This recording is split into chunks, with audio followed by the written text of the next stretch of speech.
Lowe's knows you've got a job to do, and we help get it done. With the MyLowe's Pro Rewards program, eligible members save more with volume discounts on qualifying orders through a quote of $2,000 or more. Join for free today. Lowe's, we help, you save. Offer can't be combined with any other discount, contract, and/or special pricing. Exclusions, more terms, and restrictions apply. Details at lowes.com/terms. Subject to change.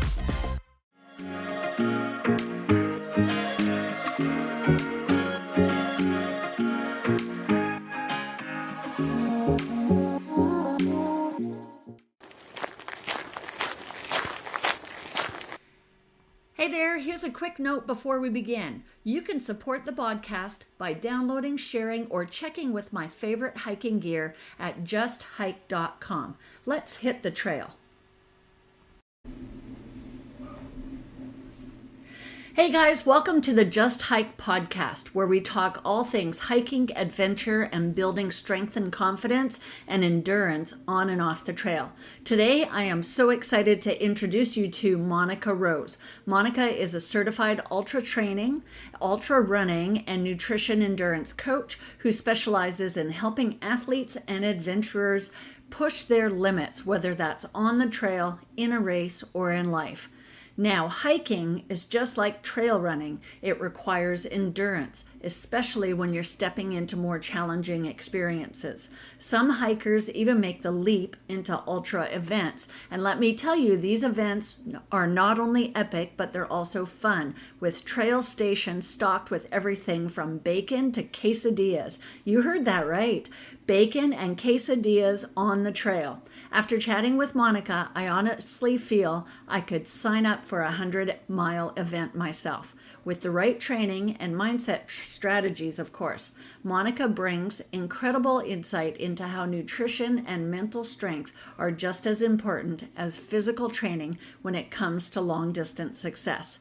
So grab your hiking boots, maybe even a quesadilla, and get ready to be inspired. Let's dive into my conversation with Monica Rose, and you're not going to want to miss this one.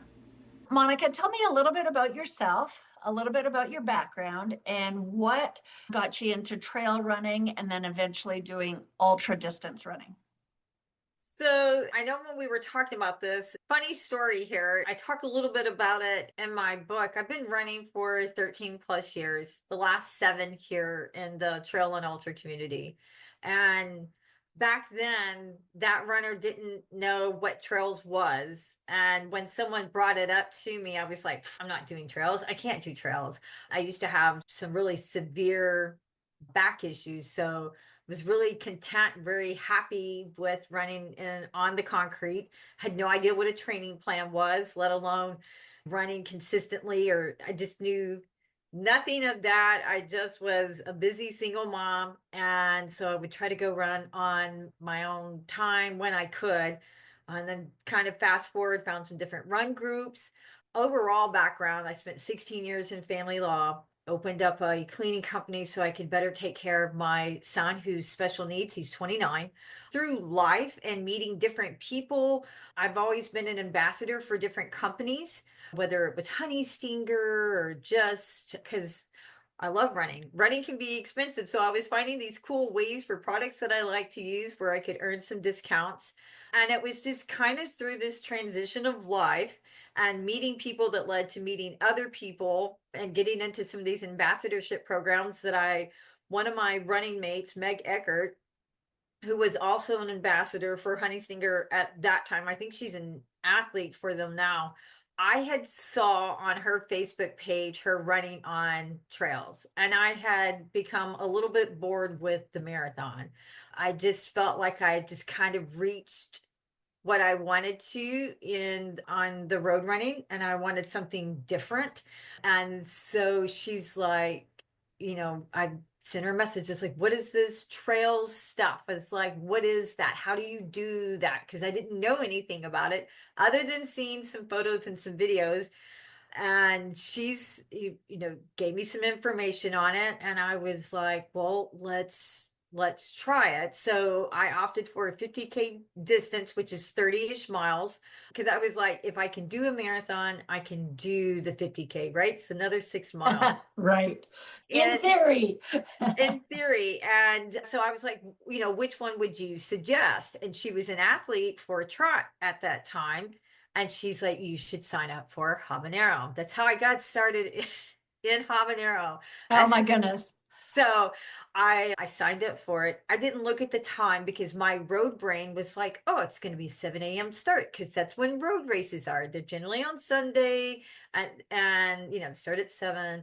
And my husband was laughing. He's like, did you look at the start time? And I was like, no, it should be 7. He's like, no, no, no, babe. He's like, it's at 12 noon. I was like, so yeah, so that's kind of like the quick synopsis is how I went from road into trail. And I really think that you do one trail race, regardless of the distance, even if it's a small distance, and you see that it's such a different community of people that you're like, these are my people. This is where I want to be. And so it just made sense that at some point, I didn't even realize it. I just kind of made a shift from road to trail completely. I did one trail run. I did the Rocky Raccoon.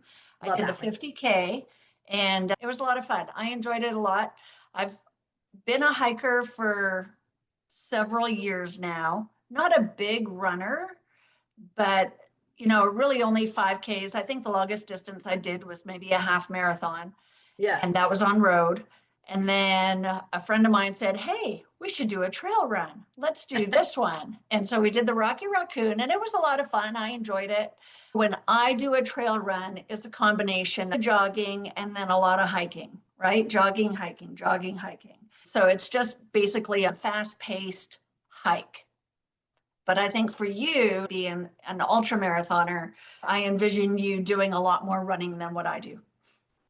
Well, that's the beauty of trails and ultras is that you can 100% like walk the whole distance. My friend Lisa Decker, I love what she did last year at Brazos because she showed that you could absolutely power walk 100 miles, no running, and still finish and not be up on top of the clock. A lot of people, I think they hear a certain mileage and their brain just kind of trips over that number. They're like, oh, I can't do that. That's not me.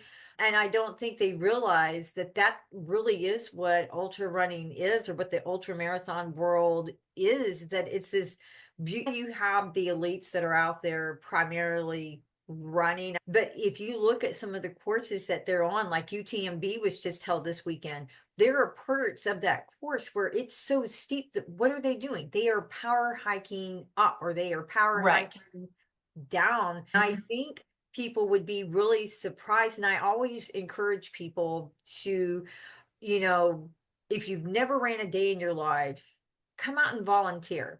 Just come out and volunteer an event and see. And I think it does a couple of things that makes it less intimidating because they see that it's all backgrounds, it's all shapes and sizes and all different degrees of athleticism.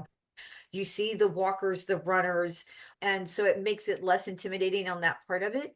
But then there's such a different degree of how you can race too within the ultra community. So like the hourly events, right?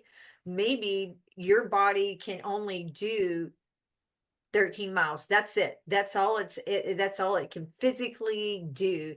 One of these hourly events might be really great. There's technical courses, there's such a vast array of different ways to be in the trail and an ultra marathon community that I think if people would give it a chance, they might just really surprise themselves with what they're capable of doing. And then like mentioned your hiking group.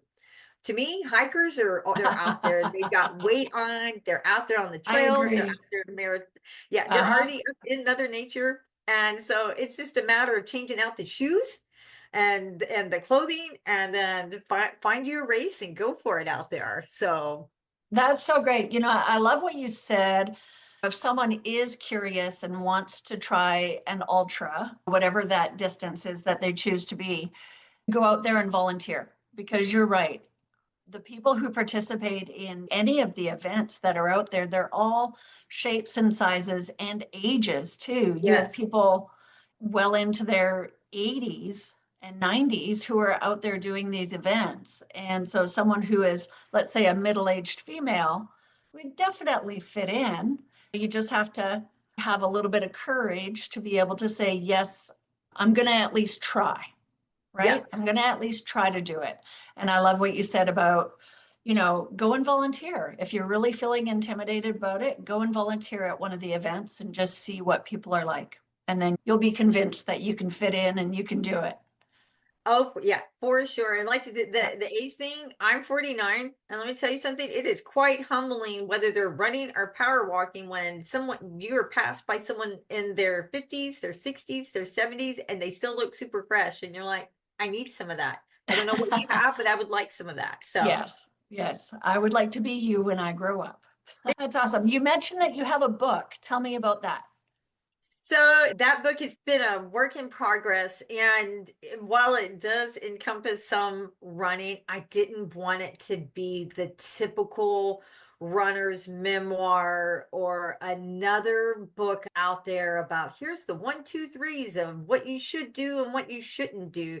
I wanted both sides of the table, so non-runners and runners, to be able to open this book and garner something from it, some tidbit of life. So whether it's to go out there and finally do a trail race or an ultra marathon, or maybe there's something non-running in your life that you've wanted to do and you just haven't had the courage to do it, then maybe my vulnerability and my experience, both in the running world and taking the two and blending them together, because to me they coexist together very much. What you do on the trail, it feeds into your everyday as far as being bold, don't self-limit. And you might not do it perfectly the first time might be a little bit messy, but you know what, you clean yourself up, you stand back up, you write your crown, and then you move forward. That's really what I'm hoping with this book, is that there's some laughs, there's some tears, but to me it's this beautiful way of taking the two worlds, blending them together, and hoping that when a reader closes the book, that they feel like they've been on this journey. What can I do with where I am now? What is the thing that I've put off because I've thought there's got to be this perfect time before I can do it, or everything needs to be aligned just right, or I need to be a certain, just put them in the trash can. Put them in the trash can and let's just try it. What's the name of the book? Is it published yet? Where can we It's find it? It's not published yet. I'm hoping Okay. to have it all done by the end of December. I'm really excited. My oldest daughter, she's a graphic designer, so she's helping with the font, the art, and all of that good stuff. We will be publishing it through Amazon, and the name of it is Come Run With Me. So if you follow me on Instagram and you see part of one of my hashtags is Come Run With Me, that's what that's in reference to, is that book. Okay. So what inspired you to become a coach? And how is that journey paralleled with your own growth as an athlete? So to be a coach probably started about 2 years ago here in the Woodlands. He's known as Coach Bill. He's in charge of the Volt group. I've always respected and admired how he did his programming. While his focus is road, he did coach some trail, or still does coach some trail. And while it was this same plan for all of his group, he also knew each of his runners individually, and he treated them individually. So even though there was this one group plan, nobody was treated as a group. And I always had respect for that. And it kind of, that's where the seed started right there, was seeing how everybody responded to him, to seeing his joy that he had from coaching, and then realizing too at the same time I wanted to do something more than just be an athlete. But I also recognized that I needed more experience, because if I was going to be a coach, I wanted my athlete to have the whole toolbox. I'll speak just to Texas. in our state, you don't have to have a certification to be a coach. It's Mhm. not required. It's great if you do. So for me, it was a personal choice so that I could come. If my athlete came to me, they were getting both experience and they were getting education, because to me, both of those are important. The education also helped to open my eyes as an athlete. I was like, oh, well, there's why some of those things didn't work out in that race. And now that makes perfect sense. The education also helps you.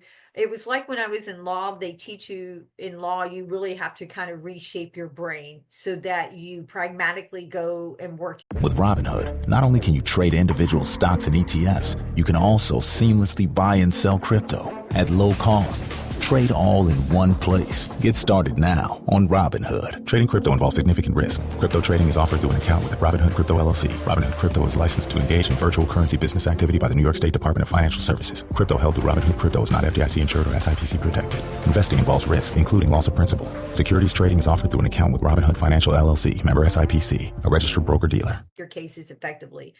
To me, that's what certification does in conjunction with experience as a coach, is that you can bring this experience, but the education helps you to separate your personal out of it. So when an athlete comes to me, there's nothing cookie cutter about their training plan. It is custom tailored to what is currently going on with them at that time so that we can make them the most successful that they can become race day.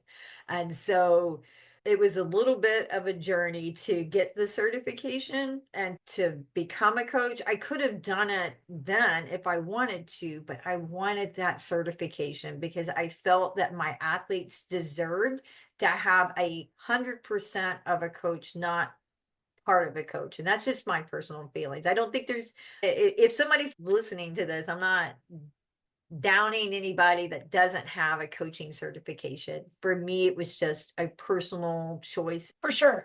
So I have my personal training certification, and then I also have a few other certifications, stretch and flexibility, things like that. And I think the education portion is really important because I think if a coach has a lot of experience with a lot of different people and has had a good coach before them, then gosh, I don't know how I'm really going to say this. I think it's important to have some science behind what you're Yes. doing and that knowledge.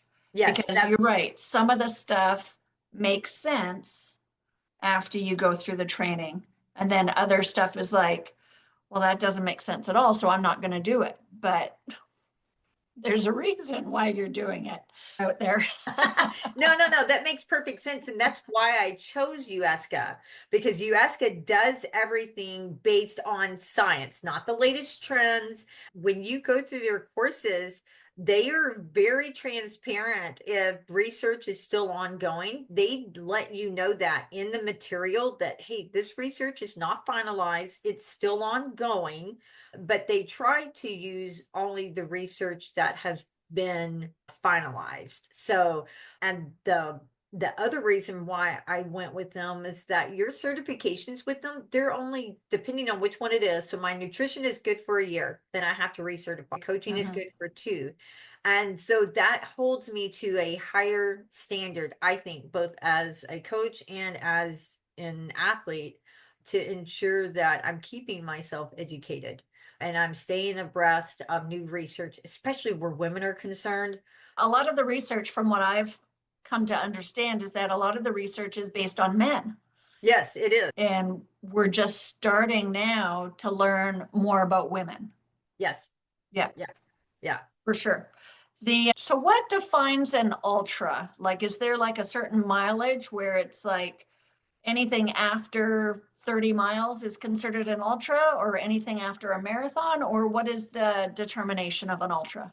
So I think the general synopsis in the trail and ultra community is anything that is 30 miles or more. Is anything more than just a marathon. You talk to some people and they're like, well, I did 27, so technically that's more than a marathon. So that should consider it an ultra. But I think by and far, most people consider the 50K and up the start of the ultra distances. Right. They can be all sorts of distances. It could be a 5 mile trail run. It doesn't have to be an ultra. Exactly. Yes. Right.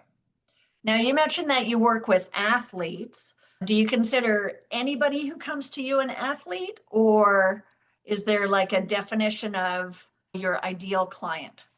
So to me, when you're coaching, we have both the mental and the physical that we deal with. In my mind, you're an athlete. If you're out there, even if all you're doing is walking, you're an athlete. You're up, you're moving, you're doing the thing. And I think for some of the people that I coach, that shift of, oh, I'm not just Karen that works at the office. I am an athlete. Look at me. Look at what I'm doing. Look at my training plan. This is a little scary, a little hard, but I'm out here doing it.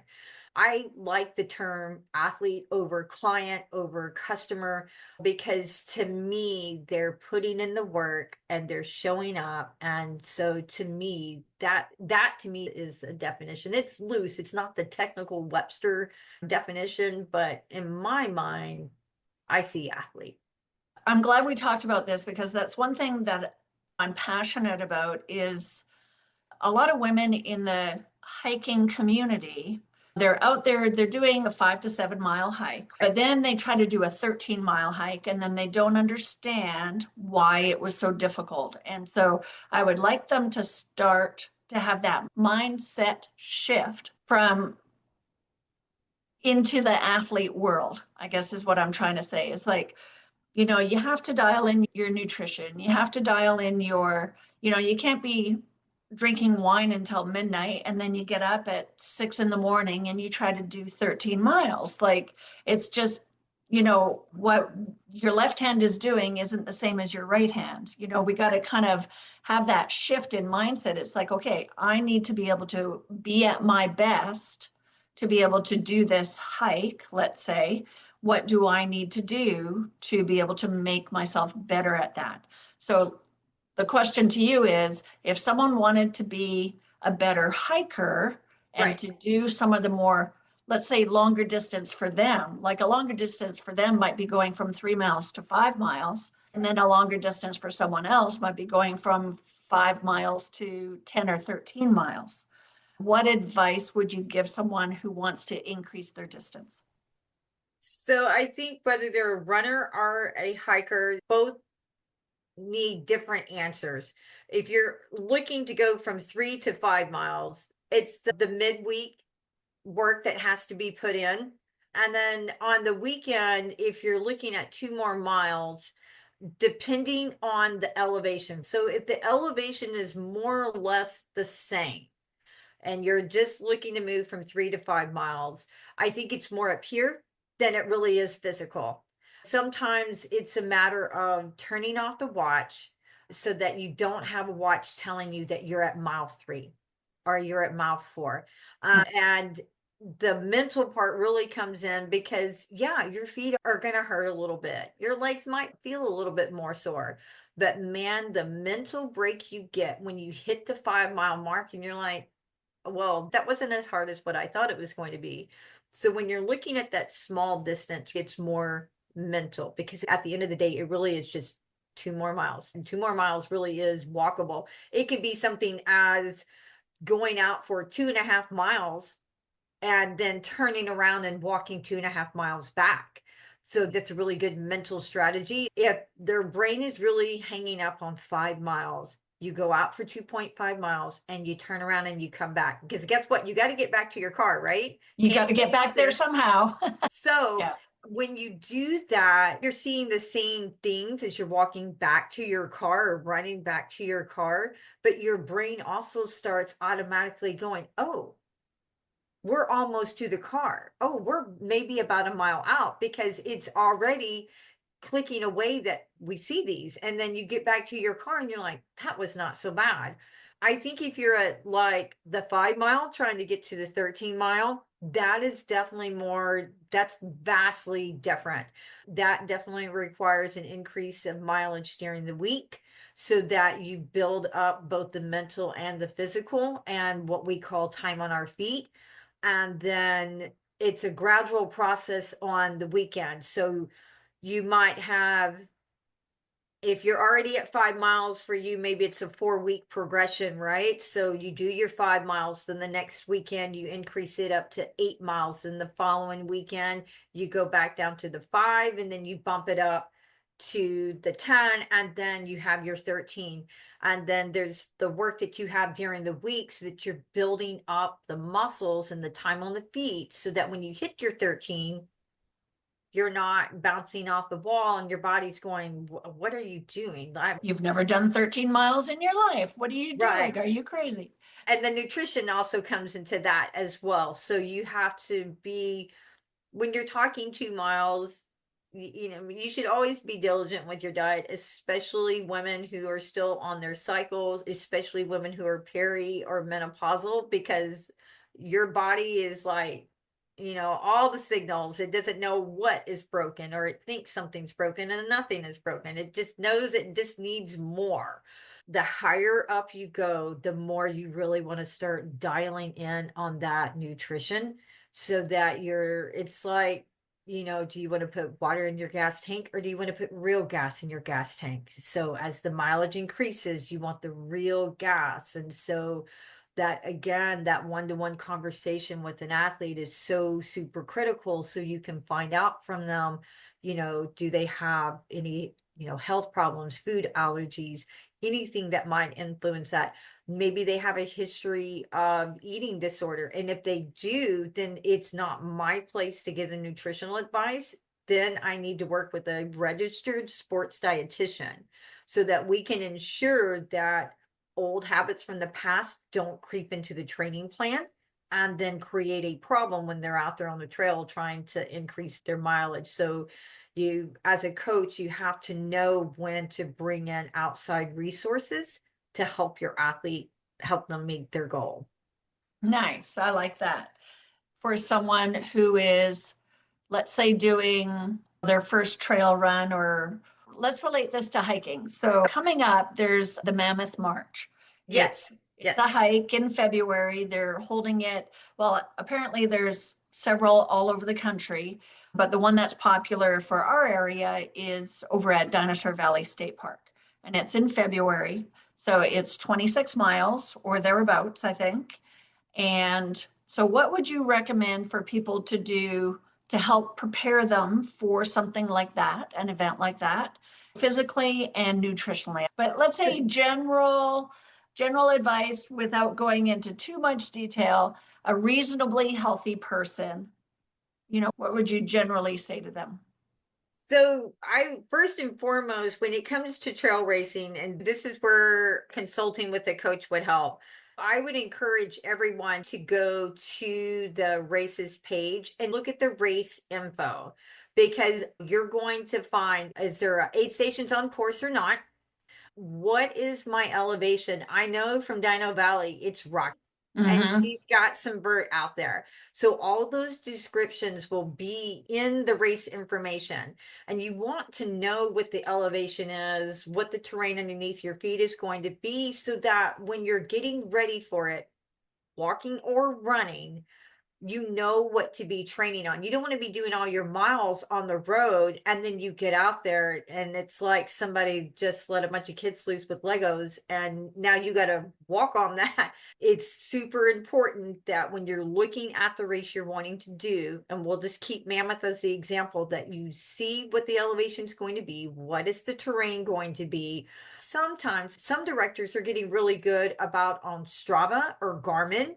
They'll go out and do the loop themselves. And that information is so critical, because then you can actually pull up like this map so you can kind of see the different elevations and such. They're getting really good with letting you know about how long it should take, not for an elite, but for average people like you and me. How long should it take you to do that 26 miles? Knowing what I know of Dino Valley, if you're out there walking for 26 miles, it's rocky, it's hilly. I suspect that a finish time could be anywhere, depending on the strength and the experience of the hiker. It could be anything from 6 hours to, say, 8 to 9 hours, just depending on the experience and the mobility of that individual. And then another reason why people need to look at the course is that not all trails allow poles. They don't want the trails damaged by the trekking poles. I know Dinosaur Valley allows it, but again, you want that training because you don't want to show up never using poles, and then you go to stick the poles in the ground and they catch just right in a rock, and now there you are with medical emergency. So that's another reason why to look at the race information, is because I know hikers by and large, they love their poles, but you've got to make sure that the trail will allow. Barkley doesn't allow for poles. There's some other races here in the United States, they don't want trekking poles on the trails. Interesting. Okay. So, and then when you're dealing with the marathon, I think if you have experience, I think you can reasonably train safely in about 4 months.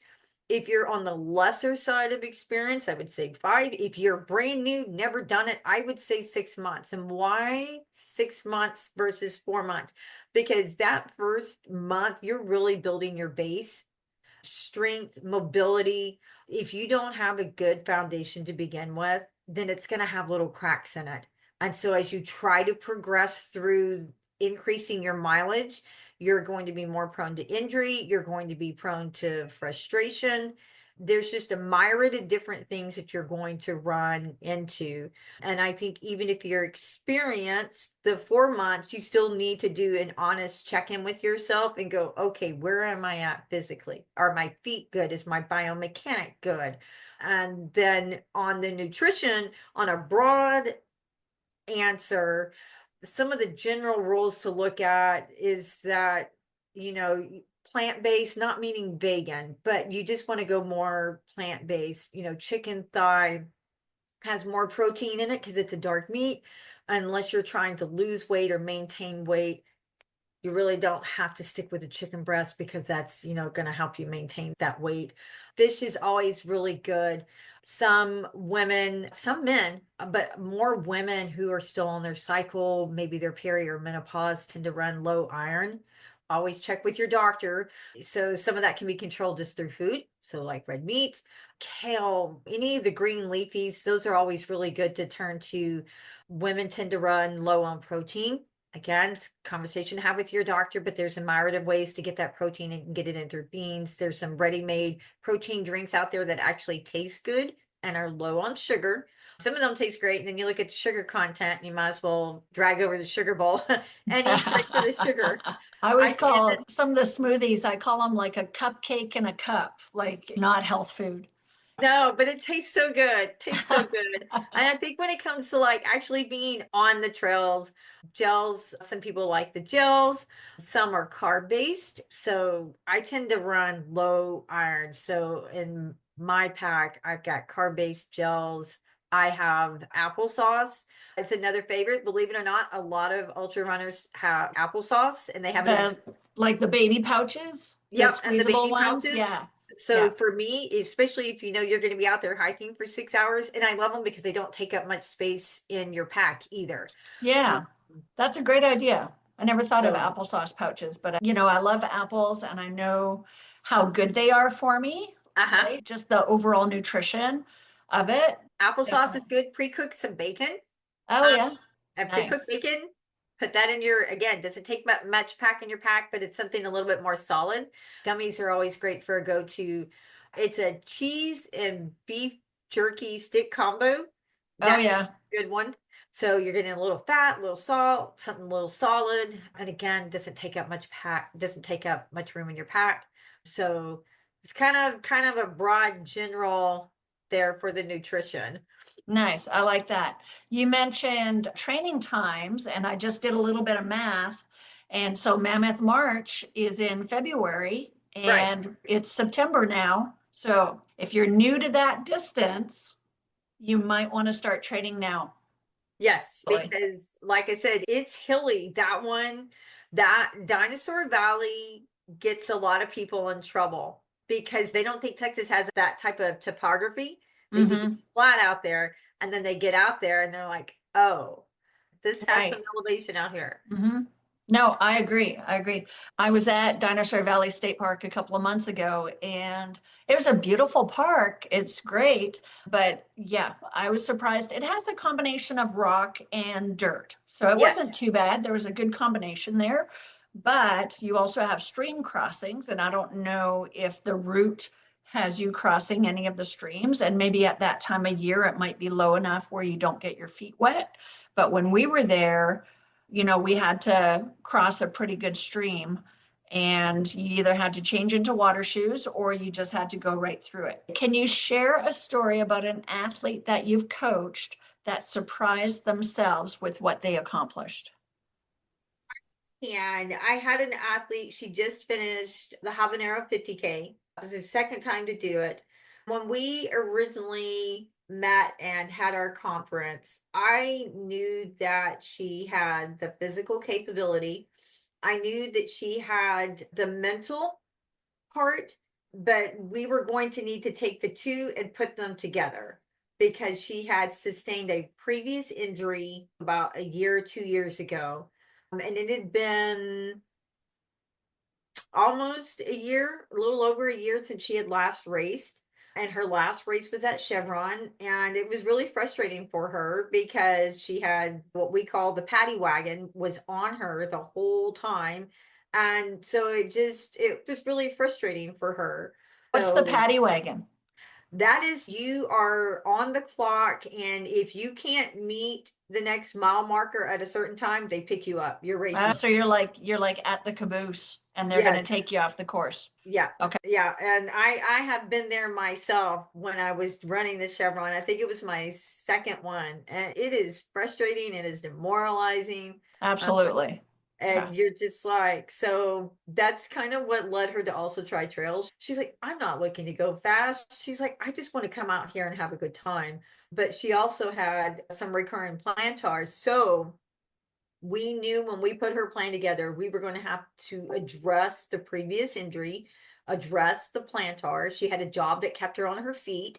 And so it just was so great to watch her hit the mile markers. When she hit that 22 and 18-mile mark, she was so happy. She was so excited for herself to be able to see that she could still do this. Then on race day, it didn't go exactly to plan, but because we had worked on both mental and physical, she was fantastic out there on course. I saw her a few times. She's like, yep, I'm just walking it. She's like, it's going to be longer than anticipated, but I loved seeing her photos. They were out there eating a snow cone. They were laughing, they were joking. And so she was able to take the training and then just pivot it and still have a good time. It was so cool because it was her boyfriend's first trail race. Habanero seems to be a lot of people's first. So he did his first trail race at 13. So he was super stoked.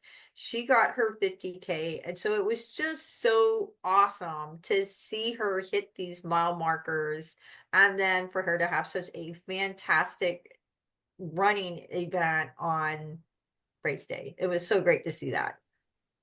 Very cool. Exactly. Right. Exactly. Oh yeah, there's so much walking, and especially out at Habanero because that's a 6.2-ish mile loop, but you've got about 3 of that is like sand. And some of that is so thick, you are better off walking than trying to run through it. Oh goodness. Sand yeah. is my least favorite surface. Out of all the surfaces that are out there, I would say I grumble the most through sand.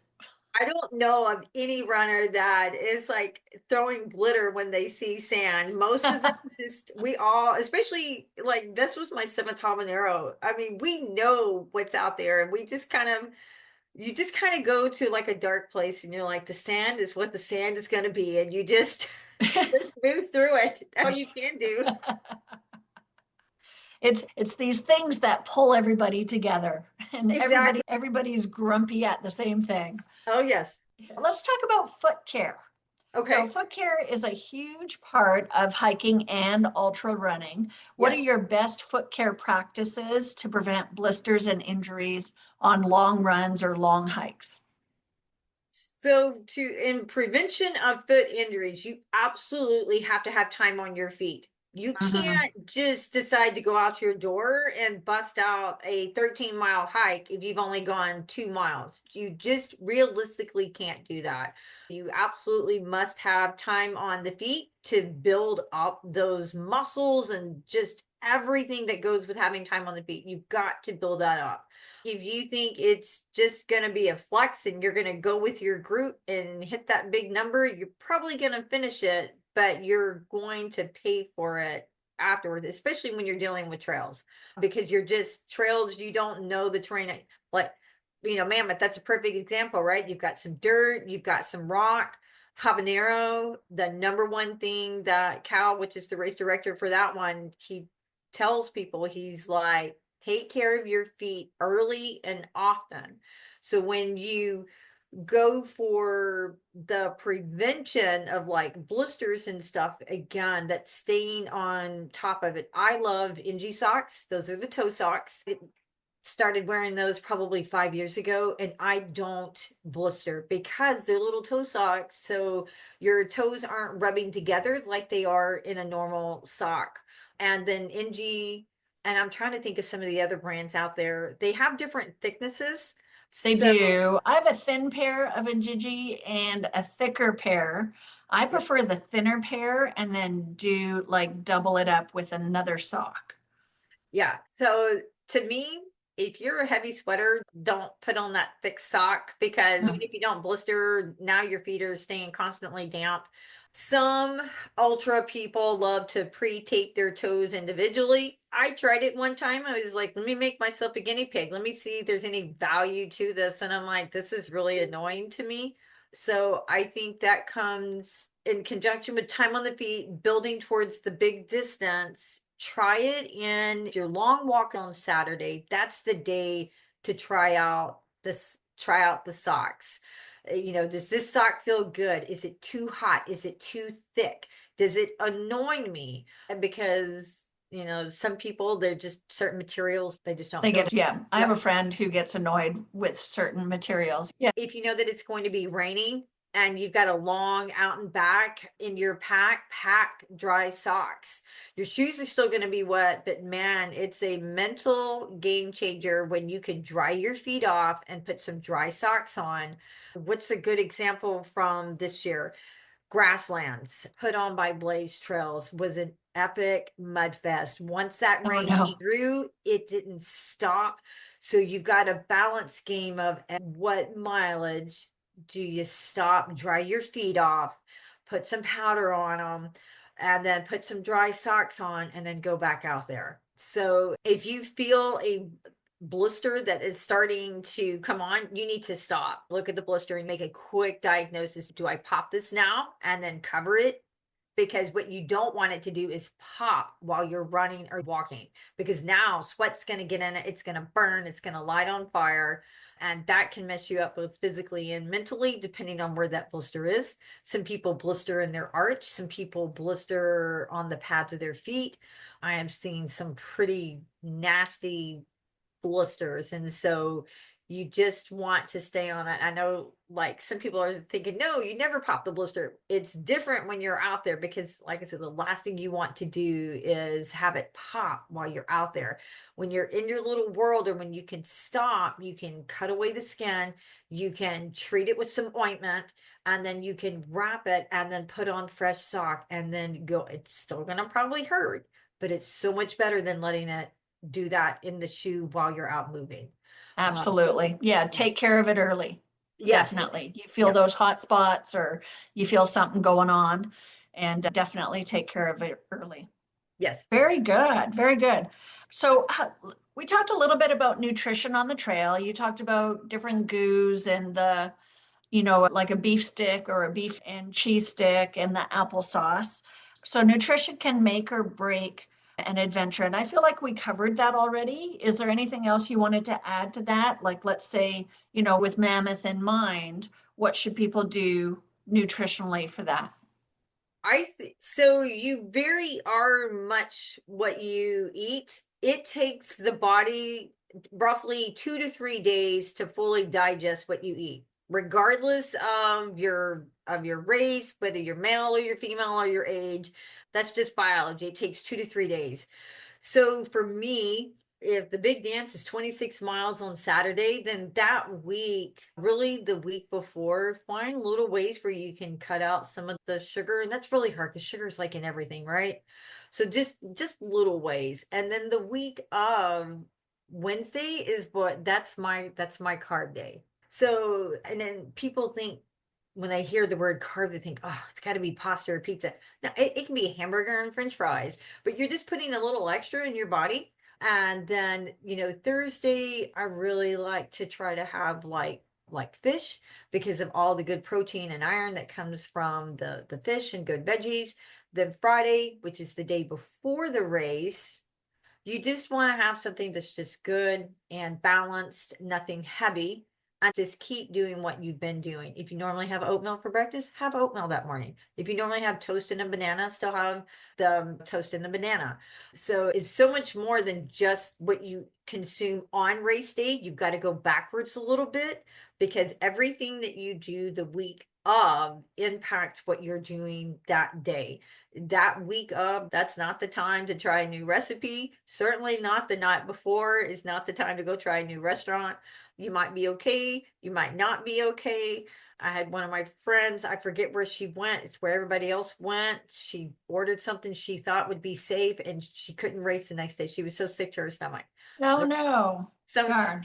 yeah. So like the week of is like you just really want to dial in. And then the day of, try to keep your morning routine the same. And that'll help, especially if you're brand new, if you've got some nerves or something. The last thing you want to do is change your morning routine.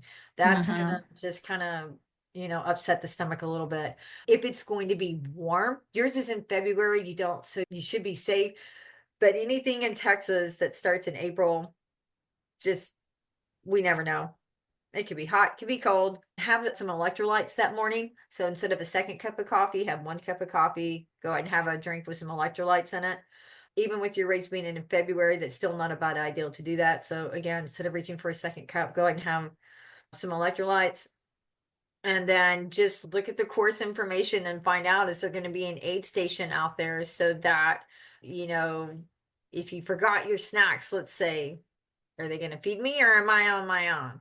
If they don't have one and your snacks are at the house, gas stations are a great place to come up with some snacks. I've been there. Those works just great, right? Yeah. If that's So there's the day off, then there's the before getting to it so that you make sure that your body is fully ready for what you're fixing to put it through. I like that. You mentioned the electrolytes instead of the second cup of coffee. So would that be pre-hydrating, like even the week before, make sure that you're hydrated and everything is, yes, you got good stuff in your body so that you're able to perform to your best at that event or at that hike, whatever it is. Yes, and there's some really good electrolyte brands that are out there in the ultra community. Scratch is a really good one. Tailwind is a great one. Some people like to use LMNT. That has, if you're prone to gut issues, I don't try that one like during the week because LMNT has an alternative sugar in it and it can lead to some gut issues for people that are sensitive with that. Normal person, they're probably perfectly fine, but that's another one that people like. I try to stay away from the sugar-free Gatorade or the sugar-free because those are alternative sugars. And again, you could potentially land into the same problem, having some gut issues. The last time I had straight Gatorade was probably, I don't know, 10, 12 years ago. I can't drink this stuff anymore. It honestly makes my stomach a little sick. So Saturdays, that's great to try some different electrolyte drinks out and find out what works for you and what doesn't work before you get to race day. What advice would you give your athletes, especially women, about staying safe and confident on the trails? Because sometimes when you get out there on some of these longer distances, whether it be a hike or an ultra, there's nobody around. Safety is always paramount. I think it's important that if it's a non-race, that somebody has the ability to be able to follow you. Strava has a great one. Garmin has a great one. Strava, my husband and I, we played around. If we're not in a super forested area, he can get to me pretty spot on. Like Huntsville State Park, for example, he was able to, I think within about a half mile, he was able to get to me. So, know your route before you go so that somebody has it. You want to make sure that, like some women, it's what you're comfortable with. Are you comfortable with pepper spray? Are you comfortable with the BFF? And there are defense classes that they teach you how to carry that so that you can quickly get to it and permit and all of that stuff. You also need to know where you're running at, right? So, you need to have a map. You don't want to get out there and get lost. You need to know when does the sky break and when does the sky go to sleep. So if you know that the sun sets at 6 p.m., you don't want to be in the middle of the forest and you have no headlamp. Nobody knows where you're at. And now you're trying to navigate with a cell phone in a super dense forested area. In Huntsville State Park at nighttime can be very confusing to get back out of there. And then when it comes to like race day, I don't know too much about the hiking community, so I'll speak in reference to the trail community. I actually feel really safe. I never have had an issue. The directors are always super, super hard on safety. Everybody is looking out for everybody. And whether if it's a non-race, I will also say change your route up. Don't always run the same route. Don't always run the same time, especially like during the midweek runs where I run at. Somebody's going to have to be waiting a really long time because my route is never ever the same. It is constantly different. And so you just, know your cars, know your people. If you run on the same trails a lot, you get to know the people. You get to see who some of the regulars are. It's the same mom and stroller. It's the same dad and girl. You see and recognize all of these things. So just be aware of who and what's around you. Perfect. Being aware of your Exactly. surroundings. Like you said, be aware of, it's the mom with the stroller. Who are your regular people who you see out there on your routes? Do they look like they're supposed to be there?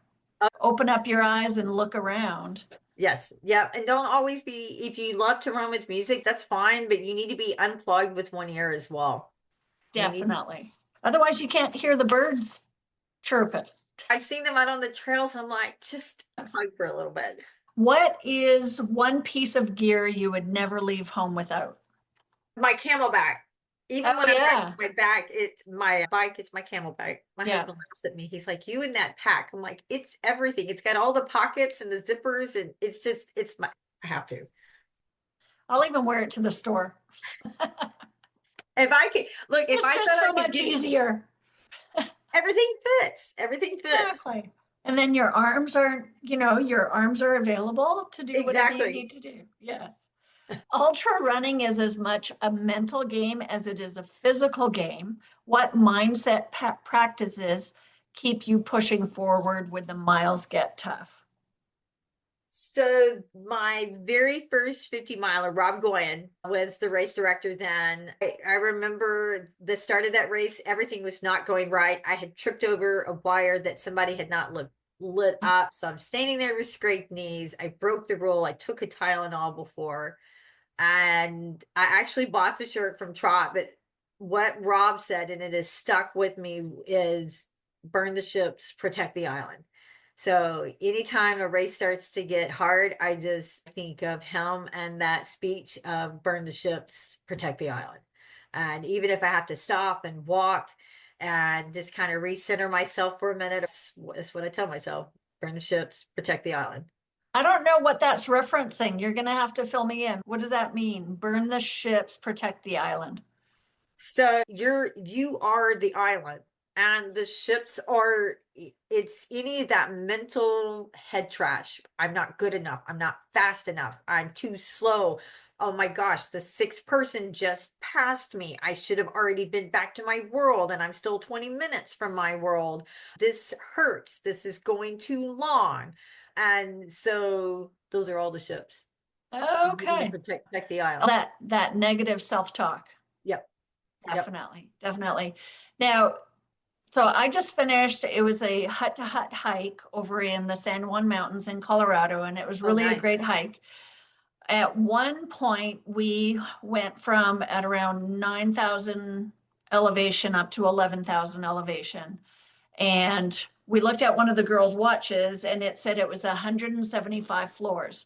And we were huffing and puffing on our way up. One of the questions that I asked everybody as we were huffing and puffing on the way up, it's like, what is your, like, what are some of your tricks that you do in your mind while you're kind of just slow going all the way up? Because it was a lot of up and it was all switchbacks and all of that. And my go-to, I say a little nursery rhyme in my head. I just do 1 potato, 2 potato, 3 potato, 4. And I just get in this, almost this mantra, and my mind just gets lost in it. And I just breathe and step and breathe and step. Do you have any little tricks like that you do? All right. So for me, you'll see it a lot on my posts and stuff and my Instagram photos. I'll just stop and take a random photo of whatever is by me. And it's just taking a photo because you're stopping, you're unplugging, and then you're like, I'll find something else to take a photo of. I might spend the next 10 minutes walking, taking the most random photos of nothing in particular. And then your brain just kind of resets. And then it's like, okay, this isn't so bad now. And look at this. We're already another mile in. And then you just go. So that for me, especially like because we just wrapped up habanero training. So there's been a lot of heat training.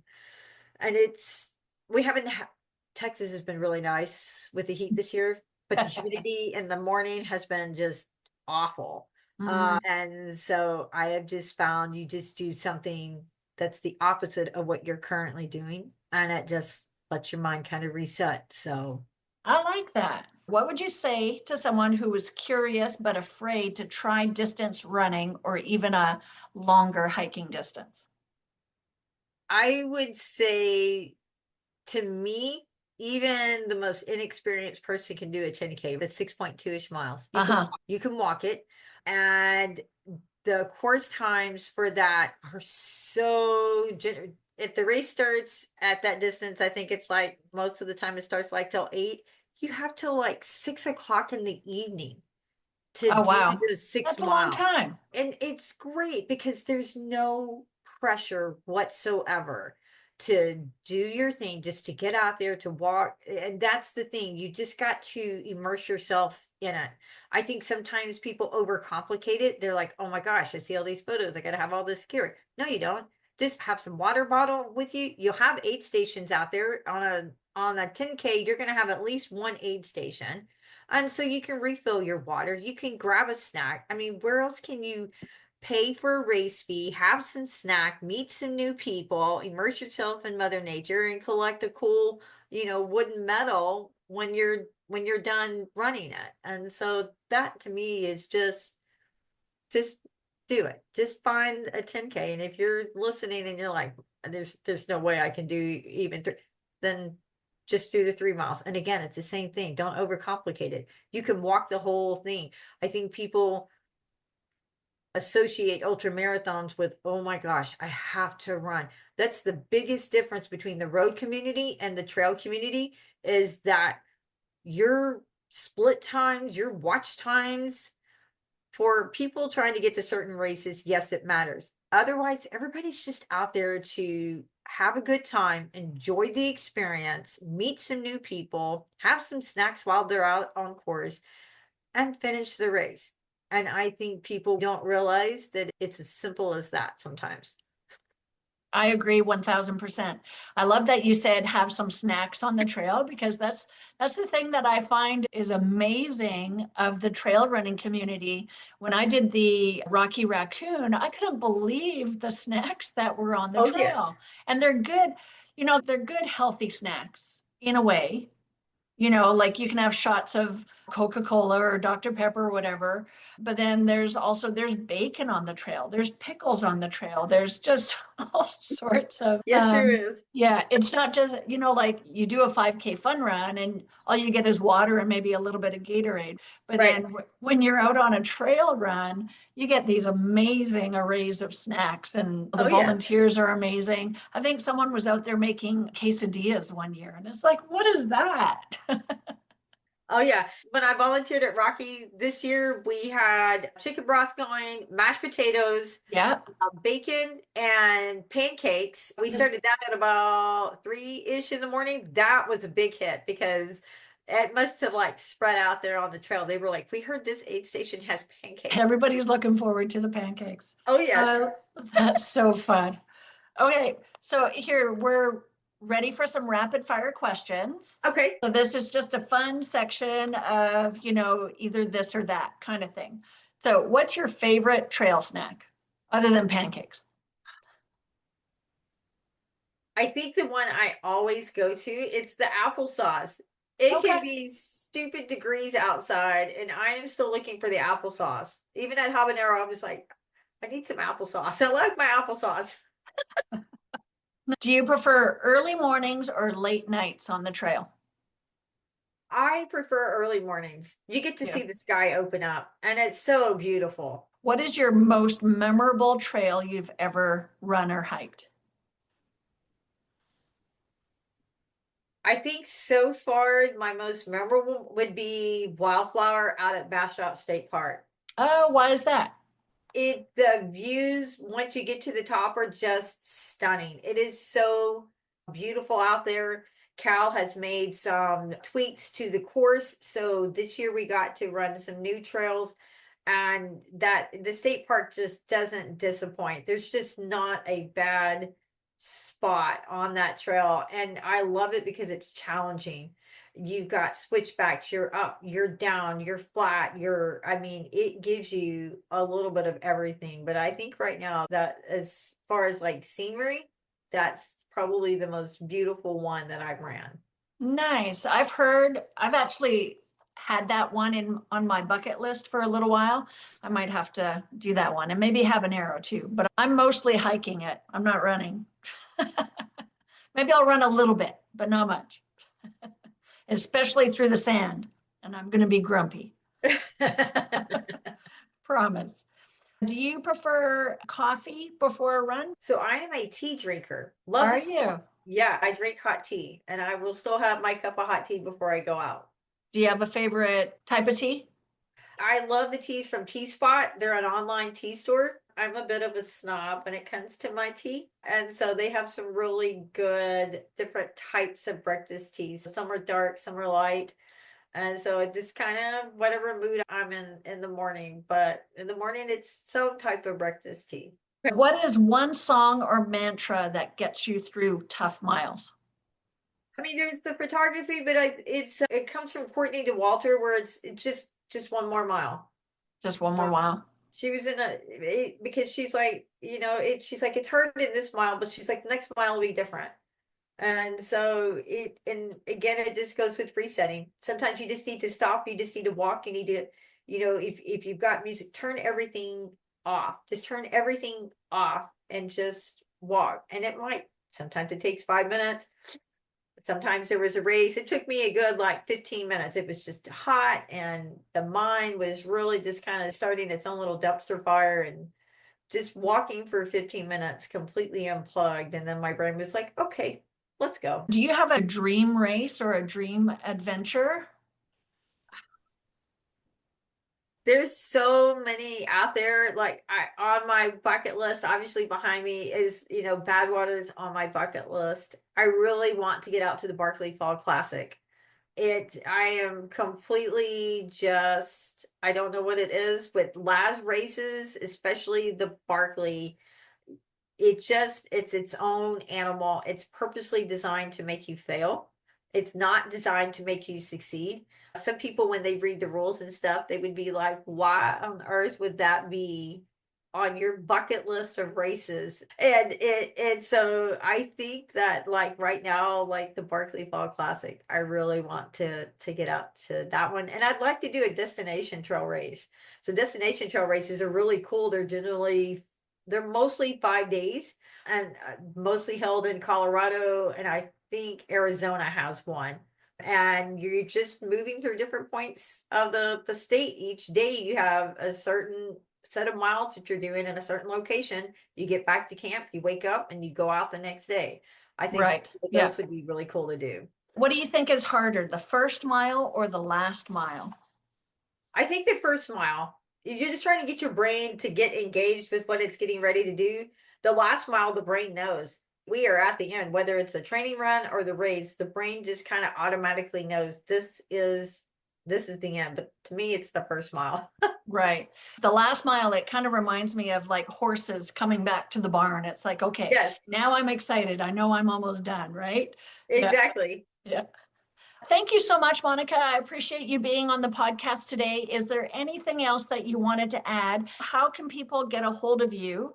And if they wanted to ask you any questions or if they wanted to have a consultation, what would be the process in that?